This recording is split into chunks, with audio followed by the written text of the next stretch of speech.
2019, which I thought was going to be the best year ever. I was coming into the year pregnant. I got engaged. I had our son. You know, I felt complete. I sit back and think, if you guys were in our position, what would you guys do? Hi, my name is Brianna. I am the founder of Families Torn by False Heroes. Like myself and other families that I have been in contact with, what we thought was a normal day at the hospital concerning the health of our child turned out to be a true nightmare. On the day of June 8th, 2019, my life would change forever.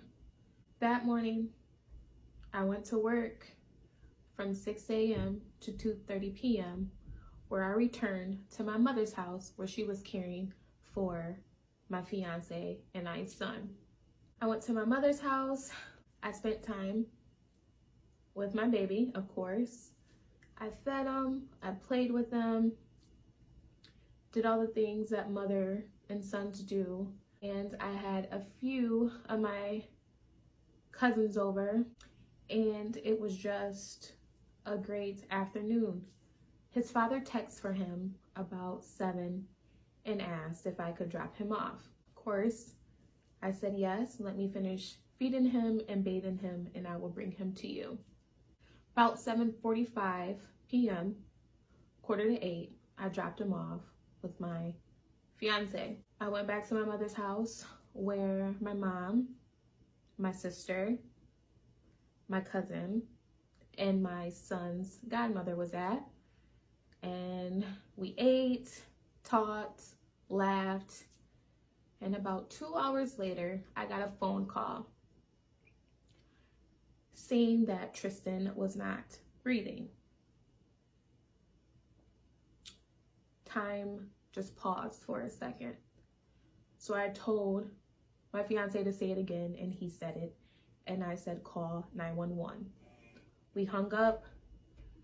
My reaction was to call 911 as well, so I did.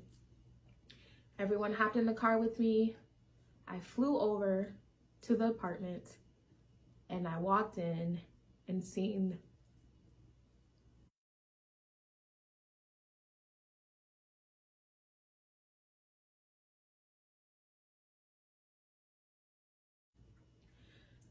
the lifeless body of our son in the firefighter's hand. I got in the front seat of the ambulance. My sister, my cousin, Mikey, as well as Tristan's godmother, got in my car and they followed behind us. We got to the hospital in Jackson. He was getting CPR for about an hour and a half. And then next thing you know, they found a faint pulse.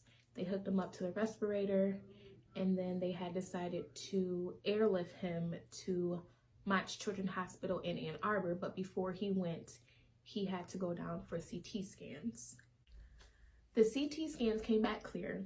He just had a small subdural hemorrhage on the left side of his brain. We thought, okay, what's next?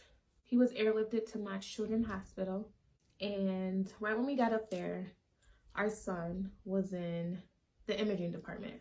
I didn't think nothing of it. I just thought, hey, they're following protocol. A doctor came up to us in the PICU, and she told us that it looked like there was some type of trauma involved. Me and my family just stood there in disbelief because there was no way. He was in the hospital the first month of his life, and then the second month of his life, I told her, he was at an appointment every single week for some type of appointment or just a weight check. So if the doctors would have seen anything abnormal, it would have been reported. Plus, he was just at his pediatrician for his 2-month checkup 2 days prior to this, which was June 6th. And she said, I'm sorry, but since your son is this small and can't defend for himself, that is what we automatically think. and she walked out. We all just stood there in disbelief. How can you say abuse with nothing to back it up? Abuse is not a diagnosis. Abuse is your opinion. And that's where I knew something just wasn't right. The next 2 days, we would go into his room. The doctors would be in there. 1 minute, they would say there's fractures here on his ribs. A few hours later, oh, well, he has another fracture on his femur. The next day, oh, there's a fracture on his arm, his skull. And then a few hours later, there was fractures on his spine. I had to step out of the room. But before I stepped out of the room, I asked him, I'm not understanding where are these fractures coming from, because he didn't have any fractures at the first hospital. So where did all these fractures come into play? All the doctor could say was, all I know is this child had experienced some trauma. I said, okay,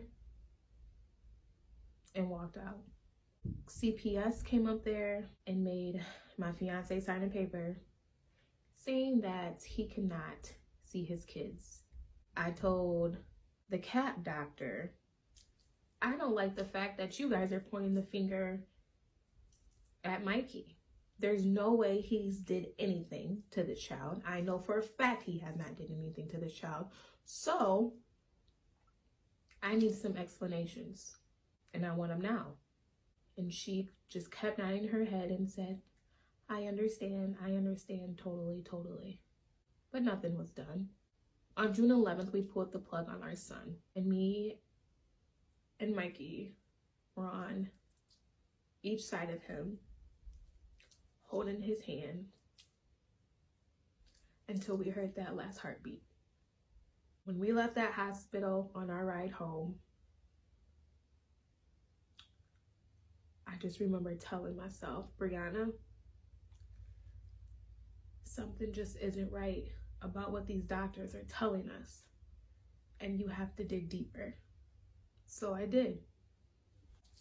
On June 14th, 3 days after our son had passed, Mikey and I went to go pull all of his medical records from his pediatrician to both hospitals, and what we started to uncover did not add up to the picture that the hospital was trying to paint.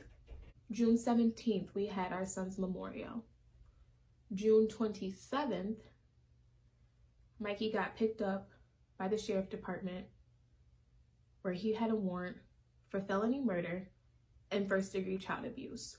All I could do was call his parents, call my mother, and it's like my world just stopped. June 28th, we went to court, and I seen the news. And I just kept sitting there in the courtroom like, are you kidding me? This is about to be put out to the public. And that fast, our life turned upside down.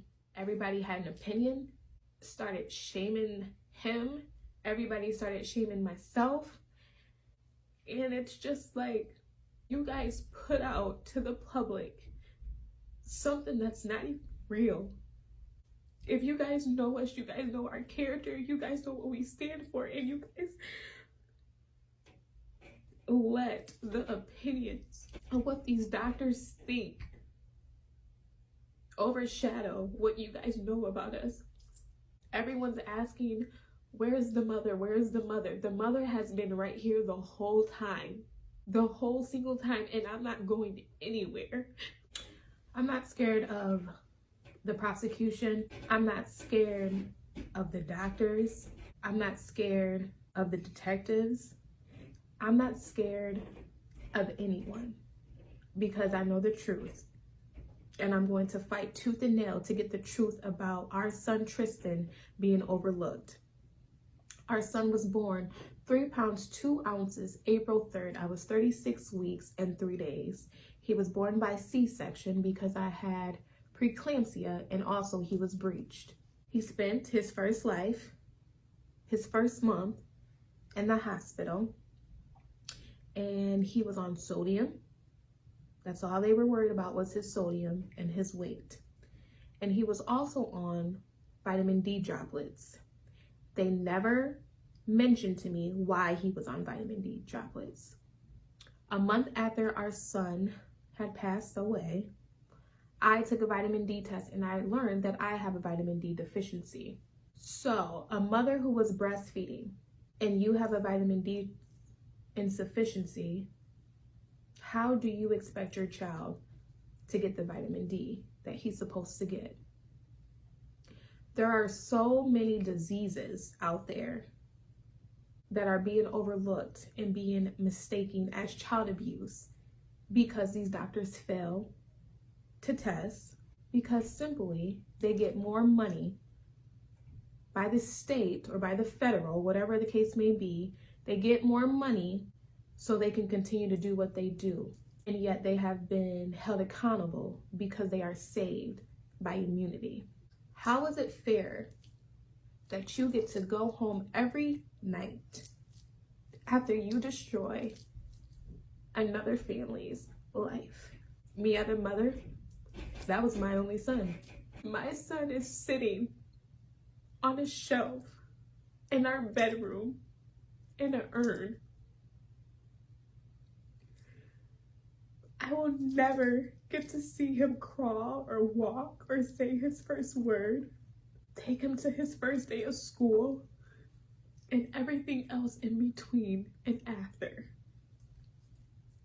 It's not fair, but I'm going to continue to fight, because I'm not just fighting for myself, I'm fighting for other families who feel like they are silenced, who feel like they have no support system, to feel like they have nothing.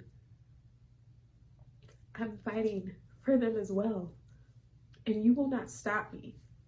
My fiance deserves to be home.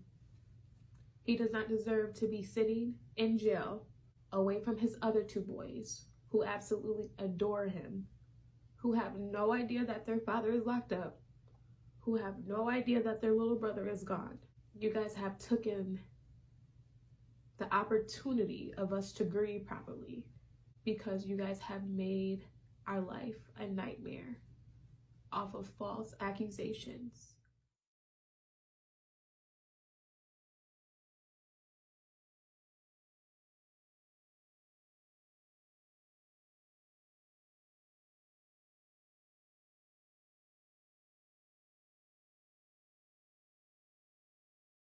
Any other family who was going through this can understand and vouch that the prosecution, as well as the officers, tried to pin the parents against each other. Please do not let them do that. They want that. They legally lied to you, but they call it interrogating. Like myself and Mikey, we know each other's character and know we cannot be broken by them. Mikey's not gonna sit in jail for me if he thought I did anything, and me, I'm not going to fight for him the way I am if I thought he did anything. So please stand together. I encourage every family who's going through this, please stand by each other, please, because they are trying to divide. So please don't let them succeed. All I'm going to say is I'm going to continue to fight this fight, because there's a community of us waiting to be heard. There can no longer be any ignoring to the situation, because it's becoming worldwide. So if you are like myself, please share your story. Don't be afraid. Don't be timid. Use your voice. They don't like when we fight back. So don't ever feel like you need to be quiet. So if you take that step forward and join me with families torn by false heroes, you can make a difference and stand by me through this.